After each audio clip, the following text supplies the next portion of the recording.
Il explore l'insignifiance de l'humanité face à des forces inconnues et terrifiantes.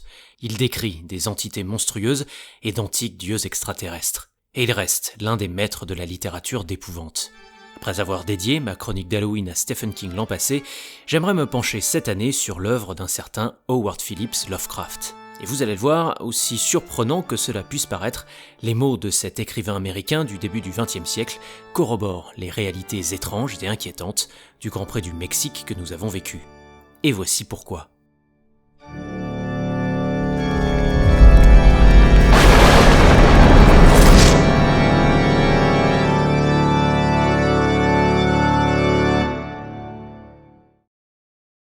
Le combat contre le temps est le seul véritable sujet du roman, estimait d'abord H.P. Lovecraft à propos de son art. Et c'est paradoxalement le sentiment que laisse la 4e victoire en carrière de Carlos Sainz, conquise à Mexico. Depuis la rentrée de Zandvoort, le pilote espagnol n'a en effet cessé d'afficher sa volonté ardente de gagner une dernière fois pour Ferrari, peut-être une dernière fois tout court. Et il faut dire qu'à 5 Grands Prix de la fin de saison, ce temps commençait à lui manquer alors que se profile déjà le chapitre moins glorieux et potentiellement fatal que pourrait être Williams. Tel était donc le véritable sujet du roman F1 signé Carlos Sainz. Toujours est-il que cette victoire, il la voulait et il l'a prise. Et de quelle manière ? Seul pilote à rouler sous la minute 16 pour une pole position nette et sans bavure, le Madrilène poursuivait son week-end avec un Grand Prix dominateur, de sa reprise de commandement sèche sur Verstappen au tour 9 à sa gestion facile des médiums comme des durs pour les 62 boucles restantes. Un week-end donc au-dessus du lot, y compris d'un Charles Leclerc certes sur le podium après une belle frayeur en fin de parcours,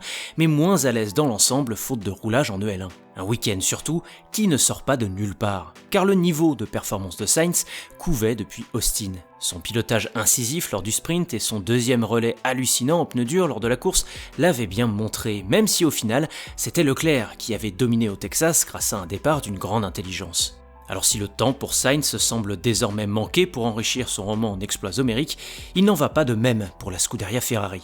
L'écurie italienne pourrait bien au contraire être aux portes d'un nouvel âge de gloire, grâce à une excellence opérationnelle à la fois dans la stratégie et dans l'exécution de course, et surtout grâce à un redressement spectaculaire dans le développement de la SF24 entre Spa et Monza, corrigeant la dérive inquiétante du début d'été. Les Rouges en deviennent même les favoris pour la couronne aux constructeurs après avoir délogé Red Bull de la P2, et lorsqu'on constate que face au duo le plus solide de la grille, Pérez creuse toujours et Piastri pêche encore par irrégularité, il y a effectivement de quoi craindre le réveil du Cthulhu de la Formule 1, ce mythe endormi depuis près de 15 ans, mais qui fascine toujours autant l'inconscient collectif.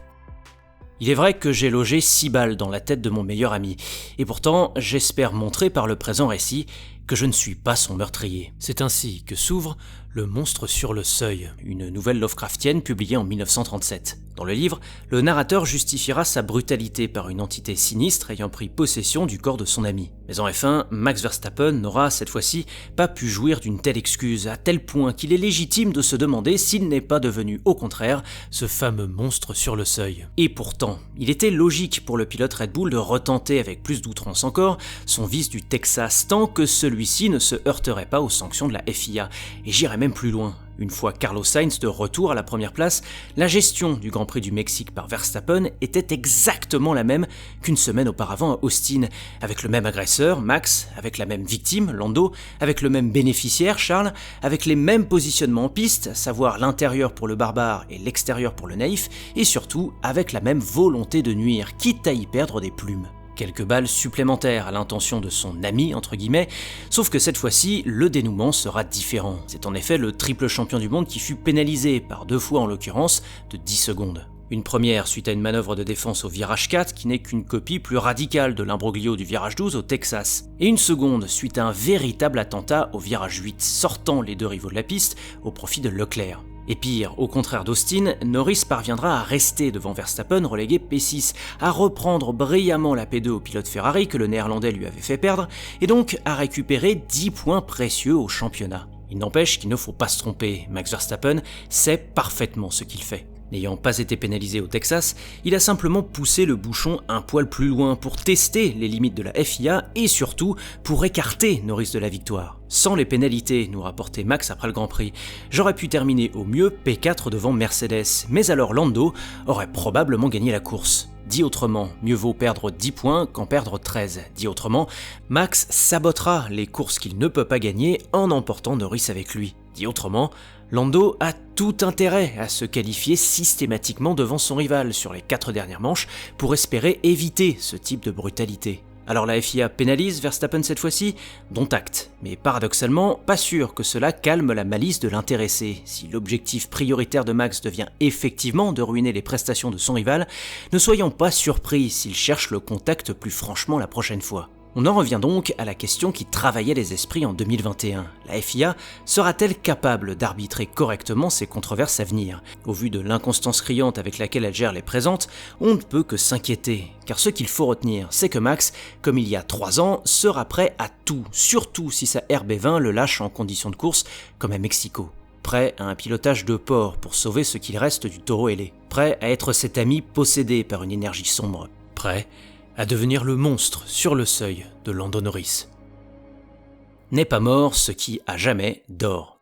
Dans La Cité sans nom, une courte nouvelle publiée en 1921, Lovecraft raconte la découverte par un explorateur d'une cité enfouie au milieu du désert. Au plus profond des tunnels, ce dernier finit par se confronter à d'étranges reptiles momifiés, qui s'avèrent être les habitants oubliés de cette cité. Un peu de spéléologie et d'archéologie qui, en F1, permettent également de retrouver des vestiges de pilotes qu'on pensait morts et enterrés. Kevin Magnussen est l'un d'entre eux. Le pilote danois, servi par une Haas enfin développée dans la bonne direction, a en effet pu conclure un week-end propre s'octroyant un résultat magnifique qu'il n'avait pu entériner au Texas du fait d'une stratégie à 2 arrêts. Une superbe P7 en qualif au nez à la barbe de son coéquipier Hülkenberg et la même place à l'arrivée devant Oscar Piastri et 4 petites secondes derrière Max Verstappen.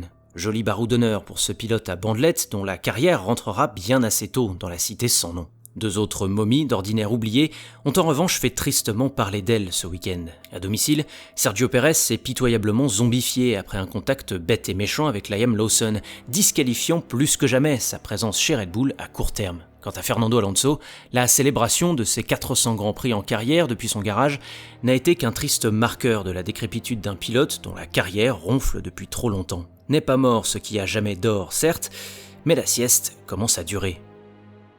L'horreur d'H.P. Lovecraft repose sur la peur de l'inconnu, du monumental et de l'ancestral. Pour y faire face, certains courent contre le temps pour retarder l'échéance de l'inédit. D'autres essaient désespérément de s'échapper des tentacules oppressantes de leurs bourreaux. Et les derniers tentent de comprendre si le décrépit est toujours en vie.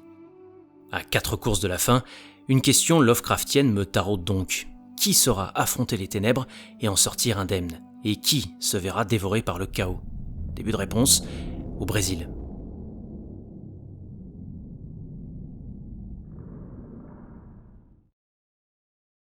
Merci d'avoir écouté cette chronique, j'espère qu'elle vous a plu. N'hésitez pas à m'en dire des nouvelles en commentaire et à me rétribuer d'un like, d'un partage, d'un abonnement et d'une clochette si envie il y a. À très vite, allez, ciao!